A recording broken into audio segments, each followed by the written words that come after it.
quick news story. This one's more just bizarre and horribly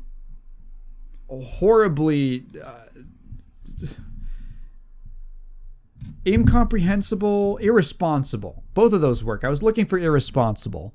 Roblox CEO continues his pitch of Roblox as a dating site. I don't know if you knew that he had made it in the first place, but he's continuing it. So there was a podcast interview with Tech Stuff. They had the Roblox CEO David Baszucki, I guess, silly ass name. So Roblox is obviously the uber popular child gaming platform, but I think that they've been wanting. He specifically has been wanting to pivot to appeal to older audiences for a while. I imagine for a couple of reasons. One of those is a saturation point.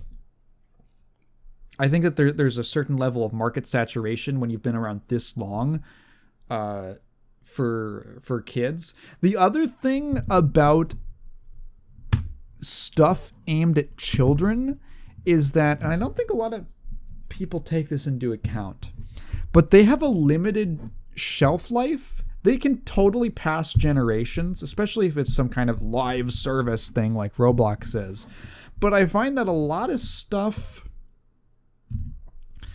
a lot of children's media and content for children has a certain shelf life because those kids grow up and new kids might just not be interested in the old stuff.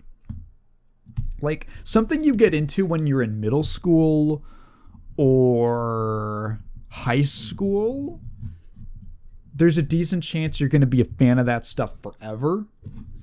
But something that you're into as in elementary school, you might just outgrow it, and then the grade level below you or 2 levels below you just does not care about Roblox. This is what happens with like children's television. This happens with children's YouTubers.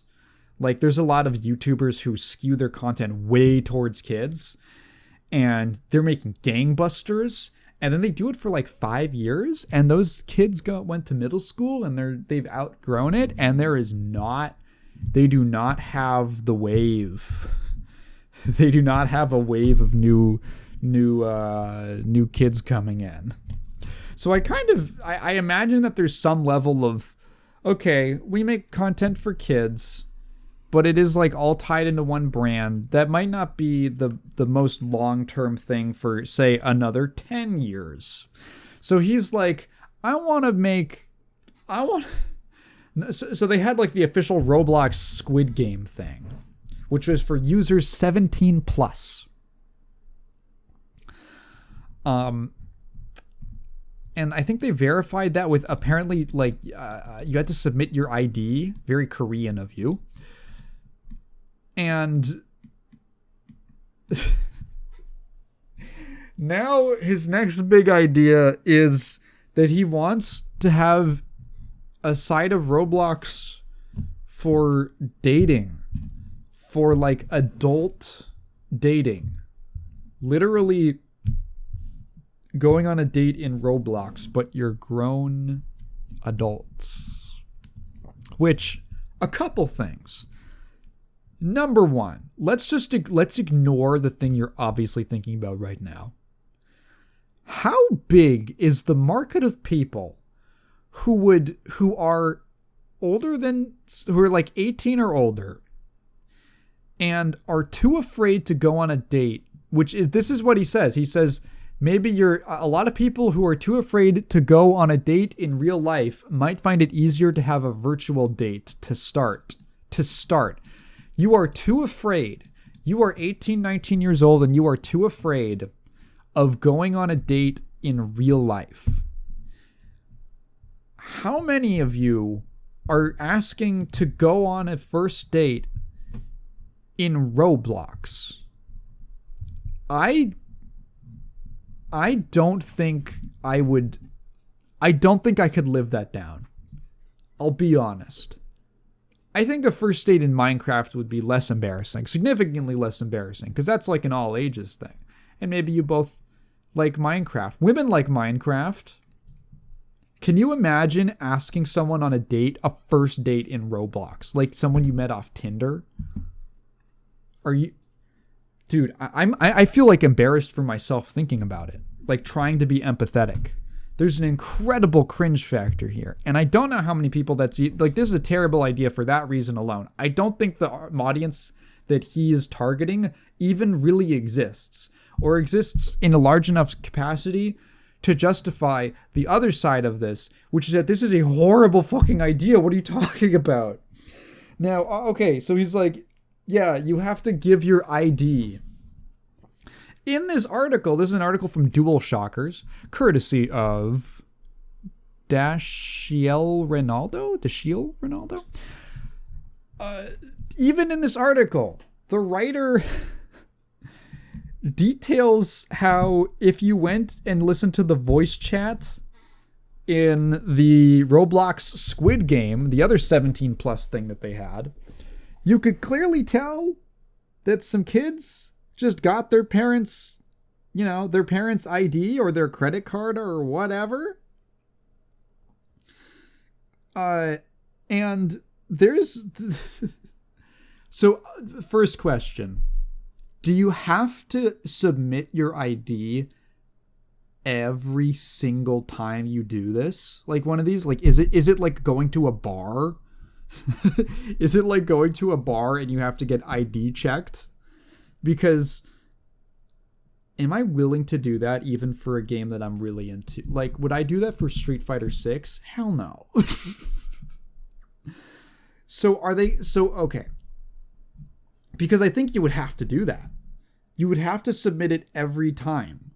But, oh God, no, like, how many kids are just gonna be like, Mom, can I use your...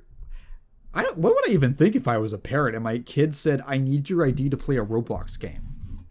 How many kids are just gonna steal it? How many kids are gonna... At least if you steal your parents' ID and go to a bar, the bouncer has a brain and can look at it and can see that you are... like 3 kids in a trench coat stacked on top of each other.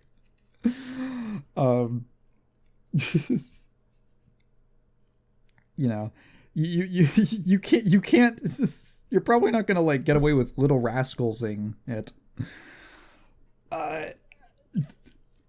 Because if they implement it in a way where it's just, put it in once, oh my God, fucking disaster. And also, like, even if he has this justification, well, then you just shouldn't let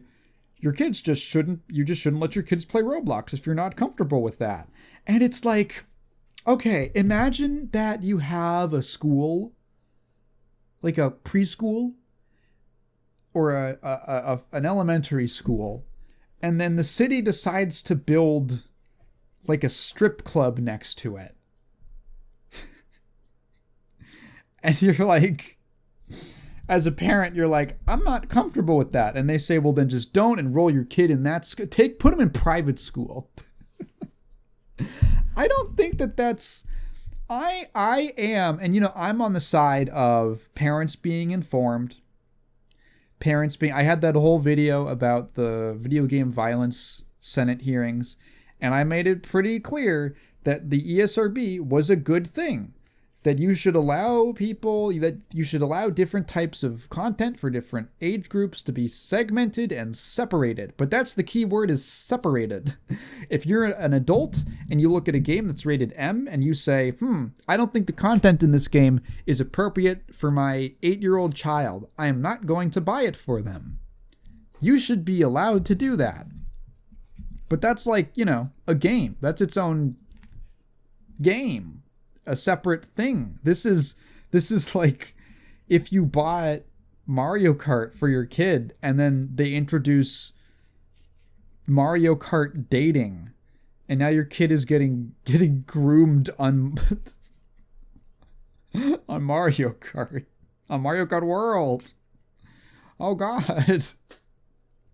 They introduce Epstein Island as a racetrack. Which actually wouldn't be a problem because we just found out that actually, like, he never did anything wrong, and he didn't even have a file. Like, he actually didn't do anything. I trust everything the government says at all times. They're very trustworthy. This is a terrible idea. This is such a bad idea. I hope that this goes nowhere, and that people who have some authority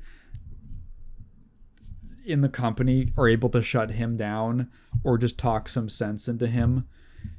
Jesus Christ. Because genuinely, if that goes through, holy shit.